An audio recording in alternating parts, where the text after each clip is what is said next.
খেয়াল রাখুন ২ হলো চন্দ্রের সংখ্যা এবং এই ২ সংখ্যাটির মধ্যে লুকিয়ে রয়েছে আদান প্রদান, স্নেহ, মমতা, ভালোবাসা, আপনজনদের প্রতি অ্যাটাচমেন্ট এবং ভীষণ ভালোভাবে কমিউনিকেট করার চেষ্টা।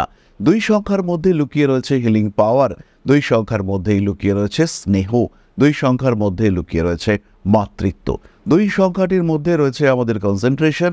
২ সংখ্যাটির মাধ্যমেই আমরা কোনো মানুষের গভীরে, কোনো বিষয়ের গভীরে প্রবেশ করবার সুযোগ খোঁজার চেষ্টা করি।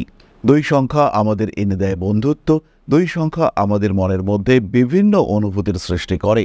২ সংখ্যাতেই রয়েছে সুখ, ২ সংখ্যাতেই রয়েছে দুঃখ, ২ সংখ্যার মধ্যেই লুকিয়ে রয়েছে ইমোশন।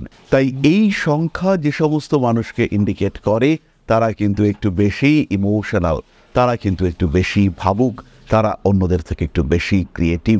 ২০২৬-এ এদের কিন্তু মনের বাইরে মানসিক চাহিদা, মনের ইচ্ছে, তার থেকে আলাদা কিছু করবার প্রয়োজনীয়তা সৃষ্টি হতে চলেছে।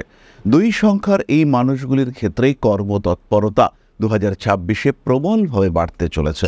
বছরের শুরুর দিকেই একটা মানসিক চাপ সৃষ্টি হতে পারে, বছরের শুরুর দিকেই কোনো একটা অদ্ভুত দুঃখ যার জন্য আপনি কোনোভাবেই প্রস্তুত নন আপনার জীবনে আসতে পারে। খুব কাছের মানুষ আপনার থেকে দূরে সরে চলে যেতে পারেন। ২০২৬-এ গর্ভধারণ করতে পারেন ২ সংখ্যার মহিলারা।